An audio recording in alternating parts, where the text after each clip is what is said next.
뇌파가 따로 있고, 그다음에 뭐 각성이나 불안과 관련된 뇌파가 따로 있는데, 그런 특정 뇌파는 억제를 하고 특정 뇌파는 강화를 해서 그것이 이제 몸에 저절로 이제 체득이 되시게 조작적 조건이라는 개념을 통해서 이제 뇌가 자율적으로 조절하는 기전에 의해서 이제 효과를 나타내는 것으로 생각하고 있습니다. 치료 초기에는 불면증의 주된 원인인 노란색의 하이베타파가 높고 길게 나타났지만 치료 한 달째인 지금은 얕게 나타나거나 거의 사라진 것을 알 수 있다.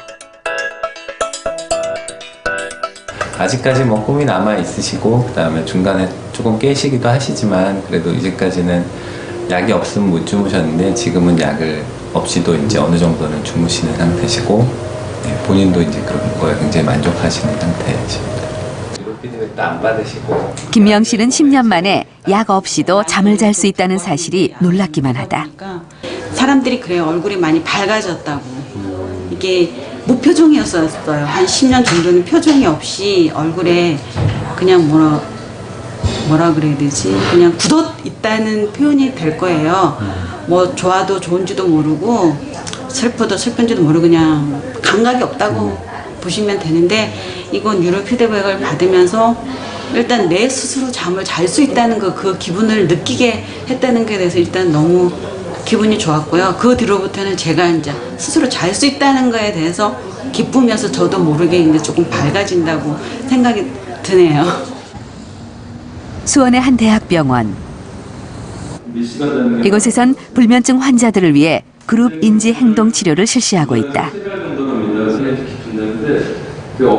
인지 행동 치료란 약물을 사용하지 않고 환자들이 갖고 있는 생각, 행동을 변화시켜 불면증을 치료하는 것이다. 오늘 갑자기 막 우울하고 막 잠잘 때 막 그렇더라고요. 그래가지고 갑자기 그냥 잠은 막 혼자 숨기지 말겠더라고. 잠을 못 자고 잠들 걱정을 하니까 신경을 아파서 병원하고 약을 먹으라 그러더라고요. 근데 그때부터 약을 먹으니까 3-4시간은 들어오더라고요.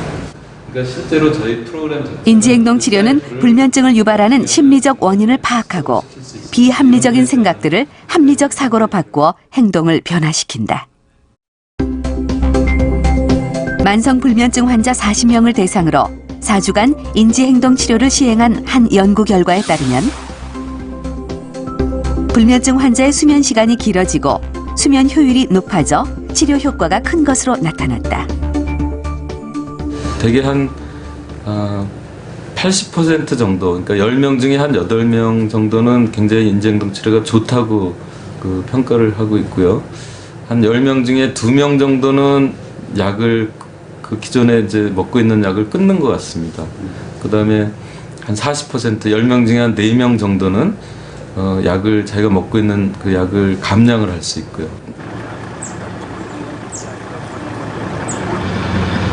병원 검사 일주일 후 우리는 김명희 씨를 다시 만났다. 그녀는 처방대로 하루 2번 햇볕을 쬐고 규칙적인 운동을 하고 있었다. 그러면서 조금씩 잠자리가 편해졌다고 했다. 좀 신기해요. 이게 햇빛이 되게 이렇게 중요한 거였구나 생각에, 이게 누구나 다 할 수 있는 방법인데 어떻게 보면 모르고 있었던 방법 같잖아요. 그래서 주변 사람들한테 널리 전파하고 있어요. 햇빛을 쬐, 햇빛을, 그러면서. 김명희 씨는 수면을 방해하는 원인이었던 우울증과 코의 치료도 적극적으로 받을 계획이다.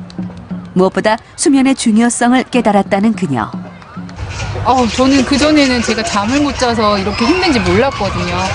그냥 제가 좀 우울한 인자를 많이 갖고 있어서 이런가 보다 생각했는데, 그 우울함을 우습게 생각해서 잠도 잘 못 자고, 그 다음에 몸도 안 좋고 여러 가지 다 같이 묶여있구나 생각에, 정말 잠이 정말 중요하구나.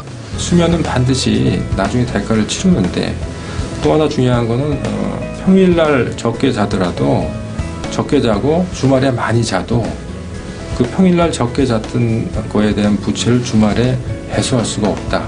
이유 없이 피곤하거나 낮에 졸리우면은 그 기억력이나 집중력이 감퇴되면은 반드시 내가 숙면을 취하지 못하고 있지 않나, 이런 의심을 한 번쯤은 해볼 필요가 있다고 생각이 듭니다. 밤에 그렇게 잠을 잘 못 자고 나면 낮에 굉장히 힘들기 때문에